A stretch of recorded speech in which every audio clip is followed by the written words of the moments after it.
शिवाय नमस्तुभ्यं भक्तों। श्री शिव महापुराण 5वीं उमा संहिता का 29वां अध्याय। शीर्षक है आदि सृष्टि विवेचन।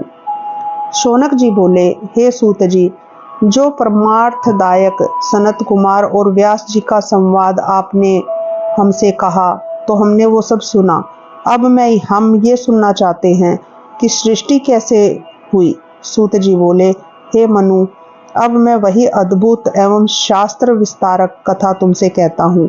हे मुनीश्वर, आप यह तो जानते ही हैं कि सब प्राणियों के उत्पन्नकर्ता नारायण में परायण अतुल तेज वाले ब्रह्मा जी हैं।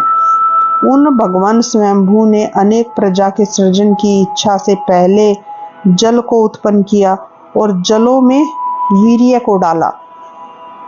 जब जल ही नर हुआ और वही नर का पुत्र कहलाया, और जिनका उन जलों में स्थान है वे ही नारायण हैं।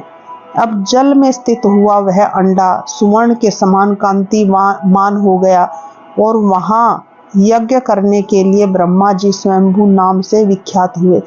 तब उसमें भगवान हिरण्यगर्भ ने 1 वर्ष वास कर जब उसे 2 खंड किया तो 1 खंड आकाश और 1 भूमि हुआ।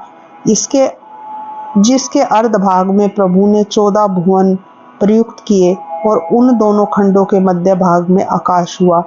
फिर जलों के ऊपर स्थित पृथ्वी और आकाश में 10 दिशाएं बनाई तथा उसी समय में मन, वाणी, काम, क्रोध तथा रति आदि को भी इन्होंने ही बनाया। और फिर उन्होंने ही मारीच, अत्रि, अंगिरा और पुलह, पुलस्त, भृगु और वशिष्ठ आदि महातेजस्वी सप्तऋषियों को उत्पन्न किया।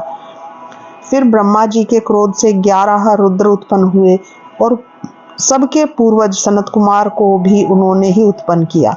फिर ब्रह्मा जी ने बिजली, अशनि, मेघ रहित इंद्रधनुष और यज्ञ रक्षार्थ ऋक, यजुः और सामवेद को बना। वेद पूज्य देवताओं का यजन कर अपने वक्षस्थल से पितरों को, जंघों से मनुष्य और पिंडलियों से दैत्यों की सृष्टि की।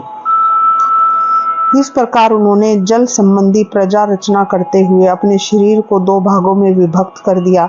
इस प्रकार अपनी महिमा से सारा संसार व्यक्त कर जल संबंध से ऊंचे जीवों की और प्रजाओं की ब्रह्मा जी ने रचना की। परंतु जब उत्पन्न हुई वह प्रजा न बढ़ी तो ब्रह्मा जी ने अपने शरीर को स्त्री और पुरुष 2 भागों में किया और उससे सारी प्रजा को उत्पन्न कर विष्णु रूप विराट हो उत्पन्न किया। इस प्रकार विष्णु रूप विराट को उत्पन्न किया। इस प्रकार श्री शिव महापुराण 5वीं उमा संहिता का 29वां अध्याय समाप्त होता है। श्री शिवाय नमस्तुभ्यं भक्तों।